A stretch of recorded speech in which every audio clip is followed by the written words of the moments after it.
আঞ্জুমান মফিদুল ইসলামের লেখা গাড়ি দিয়ে আমি বিয়ের দাওয়াত খেতে যাব, ওই ধরনের এত খারাপ অবস্থা আমাদের অবস্থা না। জাকাত ফিতরার পয়সা দিয়েই কিন্তু আঞ্জুমান চলে। বৈষম্য বিরোধী ছাত্র আন্দোলনের সময় আঞ্জুমান সেবা দেয়নি, এটা মিথ্যা কথা। তা আমরা যারা আপনাদের সামনে বসে আছি, আমরা কিন্তু কেউ আঞ্জুমানের বেতনভুক্ত কর্মচারী নই যে মুসলিম বেওয়ারিশ লাশ শরিয়া অনুযায়ী তাদের দাফন করা হবে। একটি বিশেষ পরিস্থিতিতে আজকের এই সংবাদ সম্মেলন, আঞ্জুমান মফিদুল ইসলাম তার দীর্ঘ পথ চলায় সেবামূলক কাজ পরিচালনায় বরাবরই সহযোগিতা পেয়ে আসছে। সেজন্য প্রথমেই আপনাদের জানাই অশেষ ধন্যবাদ ও কৃতজ্ঞতা। তো আপনারা বোধহয় জানেন 1905 সালে যখন মুসলিমদের জন্য কোনো বেওয়ারিশ লাশের সৎকার করার কোনো ব্যবস্থা ছিল না, তখনকার মুসলিম নেতৃবৃন্দ, যার মধ্যে নওয়াব সলিমুল্লাহ, শেরে বাংলায় কে ফজলুল হক, সৈয়দ নবাব আলী চৌধুরী, খাজা নাজিবুদ্দিন, শামসুল উলামা কামাল উদ্দিন আহমেদ, খান বাহাদুর আজিজুল হক, খান বাহাদুর এস কে ফজল ইলাহি এবং সোহরাওয়ার্দী সাহেব, ওনারা 1905 সালে কলকাতায়, ওখানে একটা ক্যাম্বেল হসপিটাল ছিল, এখনও আছে, তো ওর পিছনটা ছিল একটা জলাভূমি, খাল টাল জলাভূমি ছিল। একজন হীরক ব্যবসায়ী সুরাটের শেঠ ইব্রাহিম মোহাম্মদ ডুপলে, ওনার যখন নজরে আসলো যে হিন্দু সৎকার সমিতি মুসলিম লাশগুলোকে নিয়ে ওখানে পুড়িয়ে ফেলছে, তখন উনি এই মুসলিম নেতাদের সাথে মিশে আঞ্জুমান মফিদুল ইসলামের এই লক্ষ্যে যে মুসলিম বেওয়ারিশ লাশ শরিয়া অনুযায়ী তাদের দাফন করা হবে, সেই 1905 সাল থেকে কলকাতায় আঞ্জুমানের কার্যক্রম শুরু হয়। পরবর্তীতে 1947 সালে ভারত বিভাগের পরে কলকাতার শাখা হিসাবে কলকাতা থেকে প্রেরণ করা হয় তখনকার অ্যাডমিনিস্ট্রেটিভ অফিসার জনাব সালাউদ্দিন সাহেবকে, এবং 47 সাল থেকে 49 সালের ডিসেম্বর পর্যন্ত এটা কলকাতার শাখা হিসাবে পরিচালিত হয়েছে। পরবর্তীতে 1 জানুয়ারি 1950 সাল তৎকালীন স্বাস্থ্যমন্ত্রী হাবিবুল্লাহ বাহার চৌধুরী সাহেবকে সভাপতি করে তৎকালীন পাকিস্তানের আঞ্জুমান মফিদুল ইসলাম শুরু হয়। তারপরে থেকে বিচারপতি হামুদুর রহমান, বিচারপতি এস এম মোরশেদ, জনাব AFM আব্দুল হক ফরিদি, বিচারপতি সৈয়দ ABM মাহমুদ হোসেন, বিচারপতি আমিনুল ইসলাম, বিচারপতি AFM আহসানুদ্দিন চৌধুরী, বিচারপতি আব্দুর রহমান চৌধুরী। পরবর্তীতে যখন আমাদের দেশে মুক্তিযুদ্ধ চলাকালীন সময়ে আমাদের তখন 2-3টার মতো গাড়ি ছিল, এবং এই গাড়িগুলো কিন্তু খুব ভালো গাড়ি ছিল না। তারপরে ওগুলো আর্মিরা সব এটাকে নষ্ট ফষ্ট করে দিয়ে যায়, আঞ্জুমানের কিছু ছিল না। কোনো মতে বেওয়ারিশ লাশের কাজটা আমরা করতে পারতাম, তখন আর কিছু পারতাম না। পরবর্তীতে 1990 সালে যখন আব্দুর রহমান চৌধুরী সাহেব সভাপতির দায়িত্ব নিলেন, উনি এখানে কিছু কাজ করা শুরু করলেন, এবং এই কাজের মধ্যে যেটা বড় বৈশিষ্ট্য যে আজকে এই 90 সালে আমাদের ইয়ারলি বাজেট ছিল প্রায় 3 লাখ টাকা। আমাদের যে সমস্ত কর্মচারী ছিল সেই কর্মচারীদের বেতন কিন্তু আমরা একবারে দিতে পারতাম না, মাসের প্রথমে কিছু, মাঝে কিছু, মাসের শেষে যেয়ে কিছু। আজকে যেখানে আমরা বসে আছি এটা মরহুম আজিজুন নেসা সুফিয়া খাতুন, ওনার ছেলে ছিল জামিলুর রহমান, উনি তখন আমাদের একজন সহসভাপতি ছিলেন এবং সর্বকনিষ্ঠ সহসভাপতি। উনি কিন্তু 26 বছর বয়সে মারাই যান। সে মারা যাওয়ার আগে ওনার মাকে বলে গিয়েছিলেন যে এই বাড়িটি আঞ্জুমান মফিদুল ইসলামকে তুমি দিয়ে দেবা। তো উনি মারা যাওয়ার পরে 1969 সালে এই জায়গাটি আঞ্জুমানকে তারা বুঝিয়ে দেয়। এটা সরকারের বিভিন্ন অফিস হিসাবে আঞ্জুমান ভাড়া দিয়ে এগুলা দিয়ে আঞ্জুমান চলত। আমরা 1993 সালে তৎকালীন তত্ত্বাবধায়ক সরকারের উপদেষ্টা এবং সাবেক IGP জনাব ABMG কিবরিয়া, ওনাকে কিন্তু আমরা আধুনিক আঞ্জুমানের রূপকার বলি, কারণ এই যা কিছু এখন দেখতেছেন এই শুরুটা কিন্তু তার মাধ্যমেই হয়েছিল। তা আমরা যারা আপনাদের সামনে বসে আছি, আমরা কিন্তু কেউ আঞ্জুমানের বেতনভুক্ত কর্মচারী নই এবং আমাদের আঞ্জুমান থেকে নেওয়ার কোনো সুযোগ নেই। ইভেন কি আজকে আমরা যে সাংবাদিক সম্মেলন করেছি, যতটুকু আমরা আয়োজন করেছি, এটাও কিন্তু আমাদের নিজেদের পয়সা, আঞ্জুমানের পয়সা নয়।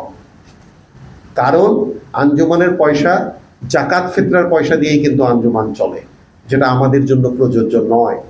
ম্যানেজিং কমিটির যে আমাদের যে মিটিং হয় বা আমাদের যে সমস্ত অনুষ্ঠানগুলো হয়, এগুলো কিন্তু সদস্যরা স্পন্সর করে। সারা বাংলাদেশে আমাদের প্রায় 30টার উপরে জেলা শাখা আছে। ওখানে কিন্তু বেওয়ারিশ লাশ দাফন, অ্যাম্বুলেন্স সার্ভিস, বিভিন্ন স্কুল, এতিমখানা কিন্তু আছে আমাদের। টোটাল আমাদের এতিমখানা প্রায় 21টা সারা বাংলাদেশে। আমরা এগুলো পরিচালনা করি। আমাদের কর্মী বাহিনী, বেতনভুক্ত কর্মী বাহিনীদের মধ্যে যারা ড্রাইভার ক্যারিয়ার আছে, তাদের একটা আবেদন আমাদের কাছে আসে যে ওই বেতন বৃদ্ধির জন্য। এবং ম্যানেজিং কমিটিতে আমি কোঅর্ডিনেশন কমিটির চেয়ারম্যান হিসেবে আমি কিন্তু এটা উত্থাপন করি এবং এটা সুপারিশ করি। বর্তমান দুর্মূল্যের বাজারে অনেকের চলাটা খুব কঠিন হয়ে গেছে। একটা 3 সদস্য বিশিষ্ট কমিটি করা হয়, ওই কমিটি পর্যালোচনা করে বেতন বৃদ্ধি করা হয় এবং স্টাফদের মধ্যে তারা অত্যন্ত খুশি হয়, তাদের সমাধান শেষ হয়ে গেল। হঠাৎ করে তাদের মধ্যে থেকে কিছু লোক, কয়েকজন তারা আন্দোলন শুরু করে। সেটা হলো কোঅর্ডিনেশন কমিটির চেয়ারম্যানের পদত্যাগ চায়। আসলে এই নির্বাচিত চেয়ারম্যানকে এই স্টাফরা পদত্যাগ করাবার মতো কোনো প্রভিশন নেই। ওখানে তারা আমাকে কেন্দ্র করে অনেক কিছু অবাঞ্ছিত কথাবার্তা তারা বলেছে। এটা কিছু প্রাইভেট ওই চ্যানেল মধ্যে 2-1 জায়গাতে হয়েছে। তো এখানে তাদের একটি বিষয় ছিল যে আঞ্জুমান মফিদুল ইসলামের গাড়ি আমি ব্যক্তিগত কাজে ব্যবহার করি। আমি কিন্তু পুরনো ঢাকার মানুষ। আমাদের পারিবারিক প্রতিষ্ঠান আছে, জনহিতকর প্রতিষ্ঠান। তো আমাদের আঞ্জুমানের গাড়ি ব্যক্তিগত কাজে ব্যবহার করার মতো আমাদের গাড়ি ঘোড়া আছে, এগুলো করার কোনো সুযোগ নেই বা মনোবৃত্তি নেই।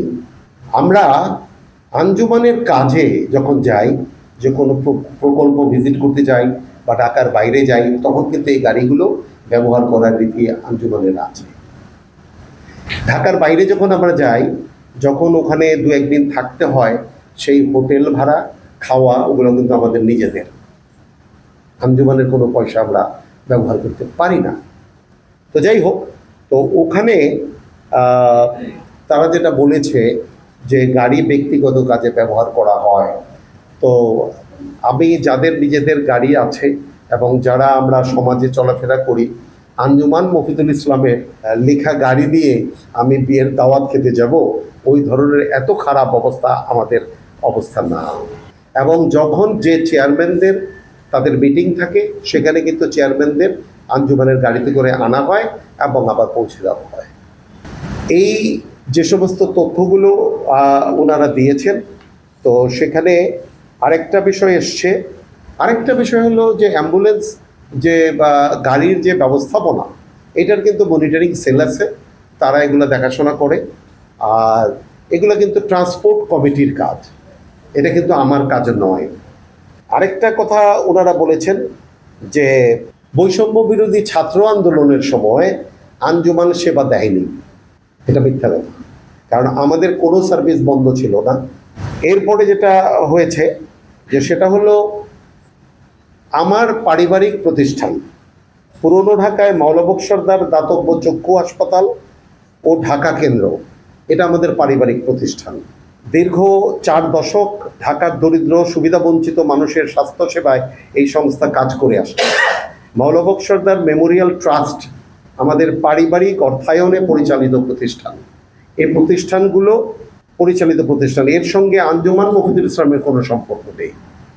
ঢাকায় আমাদের প্রতি বছর আমরা শীত বস্ত্র বা ত্রাণের যদি হয় আমরা বিতরণ করি। তা আমাদের প্রত্যেকটা জেলা শাখাতে বিতরণ হয়। ইভেন কি আমাদের যারা ম্যানেজিং কমিটির মেম্বার ঢাকার জন্যে, তাদের মাধ্যমে দরিদ্রদের মধ্যে বিতরণ করা হয়। এখন আমাদের যেটা আমার বিরুদ্ধে বলা হয়েছে যে এই এই কাপড়গুলো আমাদের হাসপাতালের মাধ্যমে বিতরণ করা হয়েছে। বিতরণ করার পয়সা কিন্তু আঞ্জুমান কাউকে দেয় না। এখন আমাদের যে স্টাফ আছে তাদের মাধ্যমে এগুলা লিস্ট আছে, এবং এগুলা কিন্তু রোস্টার কিন্তু আপনার বিতরণেরটা আবার রিলিফ কমিটির কাছে দিতে হয়। রিলিফ কমিটি এগুলা দেখাশোনা করে, সবটা কিন্তু আমার দেখার বিষয় নয়। এই বিষয়গুলো যারা করেছে তাদের বিরুদ্ধে অনেক অনিয়ম ধরা পড়েছে, এবং এগুলো নিয়েও প্রসেস হয়েছে, অনেকে পানিশমেন্টও হয়েছে, তারা এগুলো যুক্ত হয়েছে। আসলে আঞ্জুমান মফিদুল ইসলাম এর বাংলা হলো ইসলামিক জনকল্যাণ সংস্থা। এই প্রতিষ্ঠানটি বয়স 120 বছর পেরিয়ে গেছে, তো সেই রকম কোনো দুর্নাম আজ পর্যন্ত হয়নি। এরা যারা এটা দুর্নাম করার চেষ্টা করেছে, এতে কিন্তু আমরা যারা স্বেচ্ছাসেবী আছি, স্বেচ্ছাসেবা দিয়ে থাকি, তাদের মধ্যে অনেকেই কিন্তু বিব্রত হয়েছেন তাদের। তো কথা হলো যে আঞ্জুমানের সেবার সাথে প্রতিটি লোককে আমরা সংযুক্ত করি। যেমন আপনাকে আমি বলি, আঞ্জুমানে কিন্তু 10 টাকা দিয়ে সাহায্য করে বিকাশের মাধ্যমে সারা বাংলাদেশ থেকে।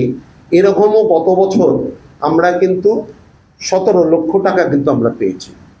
আমাদের আয় কিন্তু জাকাত, ফেতরা, আঞ্জুমান মফিদুল ইসলামকে যারা ভালোবাসেন, যারা আঞ্জুমান মফিদুল ইসলামকে সাহায্য করেন, তাদের জন্যই আজকে কিন্তু এই জিনিসগুলো আমাদের ক্লিয়ার করার জন্য আমরা আপনাদের কাছে এসেছি, যে ধরনের যেন ভুল ধারণা যেন না থাকে। সংবাদ, ফিচার ও অনুষ্ঠানের জন্য ভিজিট করুন সংবাদ প্রকাশের ওয়েবসাইট এবং যুক্ত থাকুন ফেসবুক পেজ ও ইউটিউব চ্যানেলের সঙ্গে।